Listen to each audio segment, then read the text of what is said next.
kita faham punca jerawat ni cukup mudah. Punca kepada jerawat ada 3, iaitu pori-pori yang tersumbat dengan minyak berlebihan dan hadirnya bakteria penyebab jerawat. Kalau hadirnya bakteria tu dah kritikal lah tu, sebab bakteria ni makanannya tadi minyak berlebihan tu. So overgrowth of bacteria ataupun bakteria yang berlebihan boleh menyebabkan jerawat tu menjadi lebih teruk ataupun kita panggil jerawat yang meradang. Jerawat yang tak meradang macam whitehead dengan blackhead tu, dia ada bakteria tapi dia tak banyak lagi.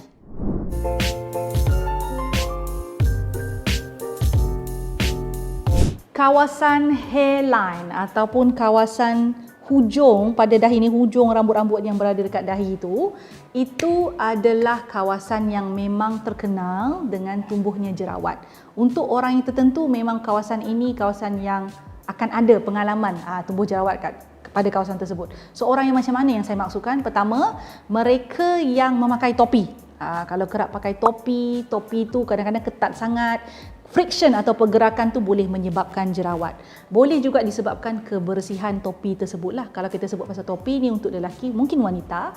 Anak tudung pun sama juga. Kebersihan pada anak tudung tu, jangan ulang pakai anak tudung. Kebersihan anak tudung tu memang perlu dijaga untuk mengelakkan jerawat. Jangan malas nak cuci tau, ya. Kalau dah tersumbat pori-pori, confirm jerawat tu tumbuh. Satu lagi adalah kalau anda menggunakan produk penggayaan rambut. Minyak rambut ke untuk lelaki lah, pomade ke, hair gel ke, hair cream ke. Dan sekiranya anda berpeluh, peluh-peluh itu bila dia mengalir kat kawasan sini, lama kelamaan boleh menyebabkan pori-pori tersumbat juga sebab dia produk penggayaan rambut ni minyak. So it can clog the pore and cause acne, ya. Yang lain contohnya kalau kita pakai makeup tak menyebabkan jerawat. Ini kajian, ya. Makeup yang tidak dibersihkan dengan sempurna dan menyumbat pori-pori itu penyebab jerawat. Jadi ada orang pakai makeup, pakai foundation tapi dia tak bersihkan betul-betul dekat hujung-hujung rambut ni, itu boleh menyebabkan jerawat.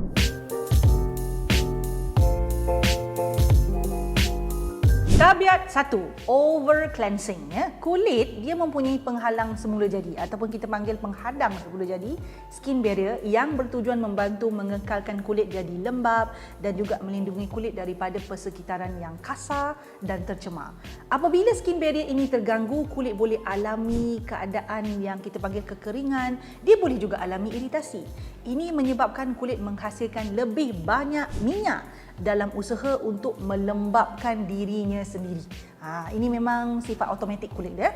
Minyak berlebihan ini kemudiannya boleh menyumbat pori-pori dan menyebabkan lebih banyak jerawat. Over cleansing memang boleh menyebabkan keadaan begini. Bayangkan ni kulit tadi elok je, kita cuci secara berlebihan menyebabkan banyak minyak yang tanggal. Jadi kulit terpaksa menghasilkan lebih banyak minyak, jadilah dia tersumbat dan jadi jerawat. Jadi anda kena pastikan anda kena pakai pencuci muka yang lembut dan pakai dengan kekerapan yang bersesuaian. Tabiat kedua, scrubbing. Menggosok kulit terlalu kuat dengan physical exfoliator ataupun scrub boleh menyebabkan kerengsaan fizikal dan juga keradangan yang akhirnya menyebabkan jerawat menjadi bertambah teruk, ya. Kena faham ni. Tindakan menggosok juga boleh menyebabkan jerawat sedia ada. Kalau ada yang bernanah, nanah itu pecah dan isi di dalamnya itu termasuk bakteria pindah pula ke kawasan lain semasa kita menggosok-gosok muka itu. Bayangkan keadaan begini berlaku, sudah tentu jerawat tu tak baik-baiklah, jadi makin teruk pula. Oleh sebab itu sangat tidak digalakkan untuk kulit yang mempunyai jerawat yang aktif untuk menggunakan scrub atau mana-mana bentuk physical exfoliator sebenarnya. Jika mahu lakukan exfoliation, saya cadangkan lebih baik guna toner yang mempunyai bahan pengelupasan seperti AHA, BHA atau PHA.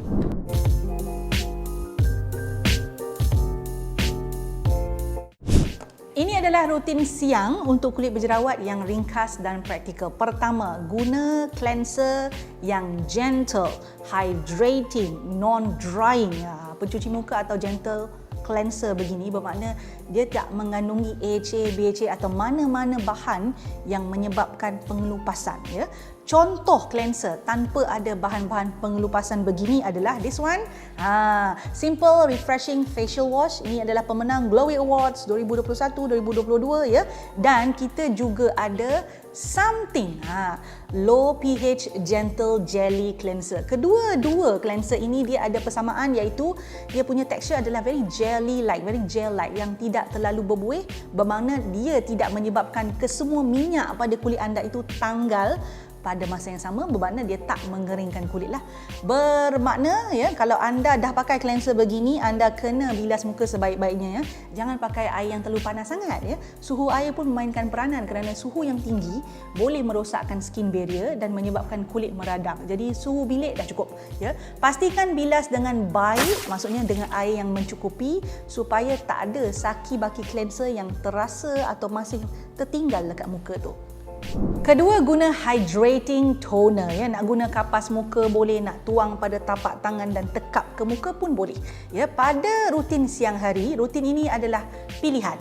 Namun saya amat galakkan wajah yang dilembapkan dengan hydrating toner, dia akan mempunyai pH yang betul serta kandungan air dan minyak yang seimbang, ya. Apabila kandungan air dan minyak pada kulit seimbang, kelenjar minyak dia tidak akan hasilkan minyak yang berlebihan, ya.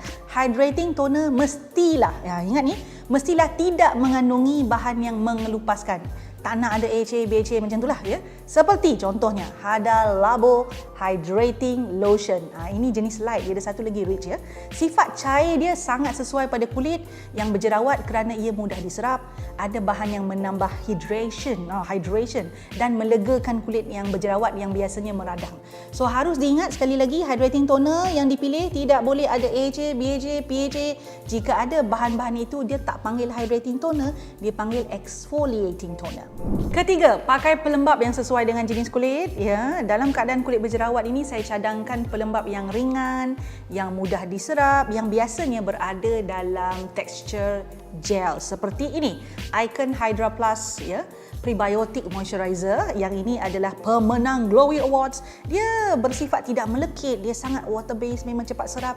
Pelembap lain yang saya juga cadangkan, yang ini saya tak pernah bincang tapi best juga tau, adalah Something Skin Gold Moisture Silk Cream yang mengandungi bahan-bahan yang bantu kuatkan skin barrier.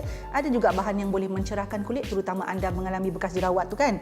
Ini adalah sejenis super light vegan gel cream moisturizer yang mempunyai ceramic roller applicator di bahagian depannya. Sudah tentu langkah keempat yang anda tidak boleh lupakan adalah penggunaan sunscreen di siang hari. Sudah tentu langkah keempat yang tidak boleh dilupakan pada siang hari ialah apa? Sunscreen. Okey, pilih sunscreen yang mempunyai tekstur yang sama macam pelembap tadi yang saya sebut. Ringan, mudah serap, tidak melekit. Seperti Skin Aqua UV Brightening Moisture Gel. Satu lagi saya suka adalah Jumiso Waterful Hyaluronic Sunscreen, ya. Kedua-duanya mempunyai SPF 50 dan PA+++ yang mencukupi untuk melindungi kulit daripada selaran UV. Dan pastikan anda pakai dengan mencukupi, ya. 2 jari. Ini amalan yang penting. Kalau pakai sebaik-baik produk pun tak pakai cukup, dia tidak akan memberikan perlindungan yang mencukupi. Pada sebelah malam, anda boleh fokus menggunakan cleanser yang sama seperti di siang hari untuk langkah pertama, dan boleh juga guna pelembap yang sama, ya, di siang hari itu dalam rutin malam pada langkah terakhir. Selepas cleanser, anda boleh guna toner yang bersifat exfoliating seperti ini. Skintific 5% AHA, BHA, PHA Exfoliating Toner. Sebanyak 2 ke 3 kali seminggu atau setiap 3 hari. Macam tu. Contohnya lah, hari Isnin malam pakai exfoliating toner, Selasa dan Rabu malamnya pakai hydrating toner, Khamis malam pakai semula exfoliating toner, ulang balik rutin dia, Jumaat dan Sabtu malam pakai hydrating toner, Ahad malam pakai semula exfoliating toner. Gitu maksud saya. Selepas toner pada langkah ketiga dalam rutin sebelah malam, anda boleh guna produk rawatan setempat, spot treatment. Contohnya macam ni, Oxy 5 atau Skintific Salicylic Acid Acne Spot Treatment. Betul, ya. Produk rawatan dalam bentuk serum pun boleh juga digunakan. Seperti yang ini, Skintific 2% Salicylic Acid Anti Acne Serum. Okey, tambahan pesanan. Jika anda pilih untuk pakai serum dengan bahan anti jerawat seperti ini, anda jangan pula pakai pada hari yang sama exfoliating toner, kerana jika anda berbuat begitu, ya, anda akan menggunakan terlalu banyak produk anti jerawat sekaligus dalam rutin yang sama dalam kulit anda, ya, pada kulit anda. Seperti yang saya sebut pada awal video tadi, inilah yang perlu dielakkan, ya. Anda boleh pakai pada rutin yang mana anda pakai hydrating toner. Maksudnya kalau nak pakai serum yang ada salicylic acid begini, pakai ketika anda pakai hydrating toner. Sebaiknya pakai juga produk rawatan yang tadi saya sebut yang ni, kan, Oxy-5 dengan Skintific Acne Spot Treatment ni pada kawasan muka yang berjerawat sahaja. Jangan pakai pada seluruh muka. Sebab ini juga bertujuan untuk mengelakkan kulit yang tak patut kering jadi kering, ya. Ingat, ya, produk dengan sifat anti jerawat ni biasanya dia ada sifat mengeringkan minyak itu. So you don't want to use on the skin which has no problem. Akhir sekali, untuk rutin malam, anda boleh akhiri dengan pelembap yang sama yang anda pakai di siang hari. Okey, saya nak ingatkan satu perkara. Jika mahu pakai spot treatment selepas pelembap pun boleh, ya. Caranya adalah gunakan cotton bud. Bersihkan kawasan berjerawat yang telah kita sapu dengan pelembap itu tadi dan letakkan spot treatment dekat atas dia. Saya rumuskan rutin yang saya kongsikan dalam video ini melalui paparan yang berikutnya. Anda boleh print screen untuk rujukan anda nanti. Suka video yang saya selalu kongsikan?